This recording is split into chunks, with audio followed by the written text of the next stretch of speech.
Breaking చూస్తున్నాం. తనపై అసత్య ప్రచారం చేశారని సీఎం రేవంత్ రెడ్డి మాజీ మంత్రి కేటీఆర్ రేవంత్ రెడ్డికి లీగల్ నోటీసులు పంపారు. గ్లోబెరీనా సంస్థతో తనకు ఎలాంటి సంబంధం లేదన్నారు.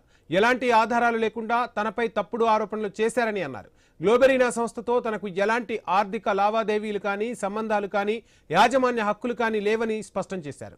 48 గంటల్లోగా రేవంత్ రెడ్డి తనకు క్షమాపణ చెప్పాలని డిమాండ్ చేశారు కేటీఆర్.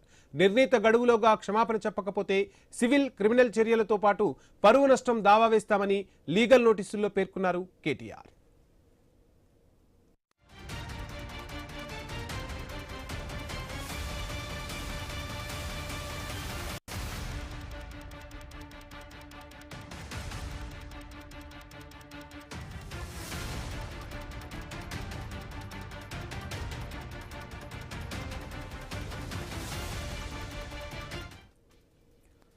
తనపై అసత్య ప్రచారం చేశారని సీఎం రేవంత్ రెడ్డికి మాజీ మంత్రి కేటీఆర్ లీగల్ నోటీసులు పంపారు. గ్లోబెరీనా సంస్థతో తనకు ఎలాంటి సంబంధం లేదన్నారు కేటీఆర్. ఇదే అంశానికి సంబంధించి ఫుల్ డీటెయిల్స్ మా ప్రతినిధి ఉదయ్ అందిస్తారు. ఉదయ్, వంశీ కాంగ్రెస్ ప్రభుత్వం వచ్చినప్పటి నుంచి తనపై లేనిపోని ఆరోపణలు చేస్తూ ఏదో ఒక రూపంలో కూడా తనపై నిందలు వేయాలని సీఎం రేవంత్ రెడ్డి చూస్తున్నాడని చెప్పేసి అటు BRS party working president KTR కూడా తెలిపిన పరిస్థితి కనిపిస్తా ఉంది. సీఎం రేవంత్ రెడ్డి కూడా తాజాగా లీగల్ నోటీస్ కూడా కేటీఆర్ పంపారు.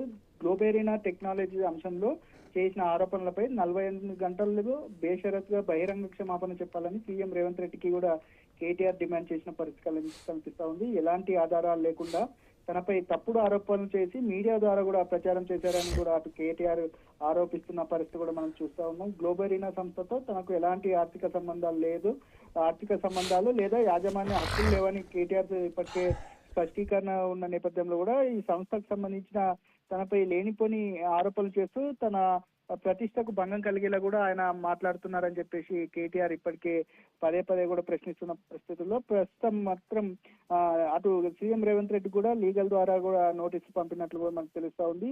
ఆ సంస్థ బినామీ కంపెనీగా పేర్కొనడం, సిబిఎస్ఈ కాంట్రాక్టులు ఇప్పించానని చెప్పడం పూర్తిగా అవాస్తవం అని చెప్పేసి అటు కేటీఆర్ కూడా చెప్తున్న పరిస్థితి కనిపిస్తా ఉంది. నిర్ణీత గడువులో క్షమాపణ చెప్పకపోతే సివిల్ క్రిమినల్ చర్యలతో పాటు పరువు నష్టం దావా వేస్తామని చెప్పేసి అటు లీగల్ నోటీస్ లో కూడా హెచ్చరిక చేసినట్లు మనకు తెలుస్తుంది. గతంలో కూడా ఈ ఫార్ములా రేస్ కావచ్చు, అటు ఫార్ములా రేస్ సంబంధించిన దాంట్లో కూడా తనపై లేనిపోని ఆరోపణ చేస్తూ తన పరువుకు భంగం కలిగేలా కూడా మాట్లాడుతున్నారని చెప్పేసి అటు కేటీఆర్ చెప్పిన తాజాగా కూడా గ్లోబెరీనా టెక్నాలజీ సంస్థ అంశంపై కూడా తనపై లేనిపోని ఆరోపణలు చేశారని చెప్పేసి అటు కేటీఆర్ కూడా ఆరోపణ చేస్తున్న నేపథ్యంలో తన లీగల్ టీం ద్వారా కూడా అటు లీగల్ నోటీసులు కూడా పంపినట్లు మనకు తెలుస్తా ఉంది. Vamshi, thank you Uday.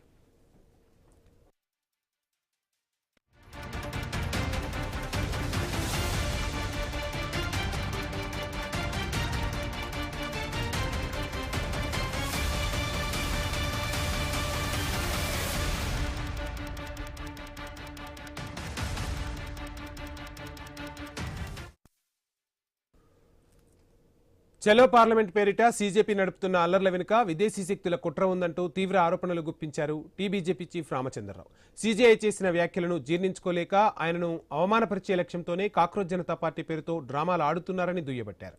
జంతర్ మంతర్ వేదికగా జరుగుతున్న ఈ అల్లర్లలో నిజమైన నీట్ విద్యార్థులు ఎవరూ లేరని అన్నారు.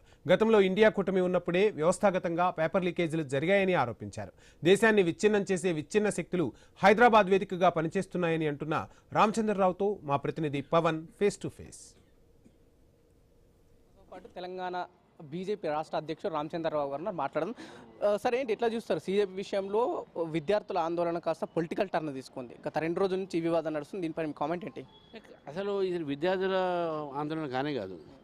ఇది రాహుల్ గాంధీ, కేజ్రీవాల్ రెచ్చగొట్టినటువంటి ఆందోళన ఇది. దీంట్లో జాతీయ వ్యతిరేక శక్తులు, విదేశీ ఒక ప్రోద్బలం ఉన్న దీంట్లో స్పష్టంగా కనబడుతూ ఉంది. ఖలిస్తాన్ వాళ్ళు ట్వీట్ చేస్తున్నారు, మాట్లాడుతూ ఉన్నారు. బంగ్లాదేశ్ నుంచి రాజకీయ పార్టీలు మాట్లాడుతూ ఉన్నాయి. పాకిస్తాన్ నుంచి కొంతమంది మాట్లాడుతూ ఉన్నారు. సో ఇది విద్యార్థులకు సంబంధించి కానే కాదు. ఇది దాంట్లో ఎవరు కూడా నీట్ అనేది తెలియదు. వాళ్ళు విద్యార్థులు కానే కాదు. అంతా కూడా సంబంధం లేదు.